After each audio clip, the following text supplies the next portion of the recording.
দর্শক, মাইলস্টোন ট্র্যাজেডির চতুর্থ দিনে বন্ধ রাখা হয়েছে শিক্ষা প্রতিষ্ঠানটির প্রধান ফটক। গেল কয়েকদিনের উৎসুক জনতার ভিড় আজ কম।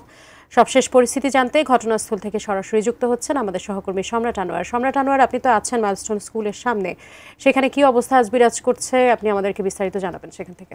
সম্রাট, নিশ্চয়ই শুনতে পাচ্ছেন আমাকে। গত কয়েকদিন যাবৎ কিন্তু উৎসুক জনতার ভিড় আমরা দেখতে পেয়েছি মাইলস্টোন স্কুল অ্যান্ড কলেজের সামনে।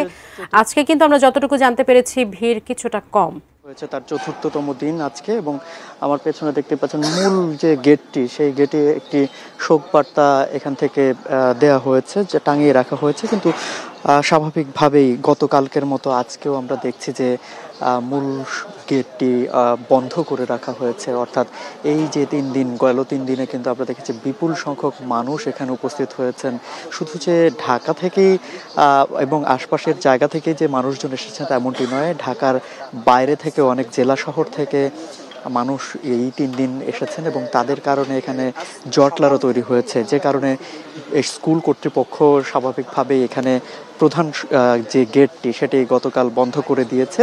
তবে আমরা আজকে যে চিত্রটি দেখতে পাচ্ছি, সকাল থেকে বৃষ্টি হয়েছে এবং মূল যে ফটকটি, সেই ফটকের সামনের রাস্তাটাও ভাঙা এবং সেখানে পানিও জমে গেছে।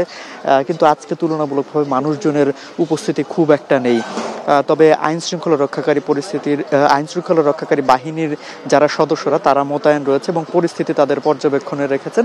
কিছুক্ষণ আগে আমরা দেখেছি এখান থেকে সেনাবাহিনীর একটি টহলকারী দল এখানে তাদের যানবাহনগুলো নিয়ে তারা ভিতরে প্রবেশ করেছেন।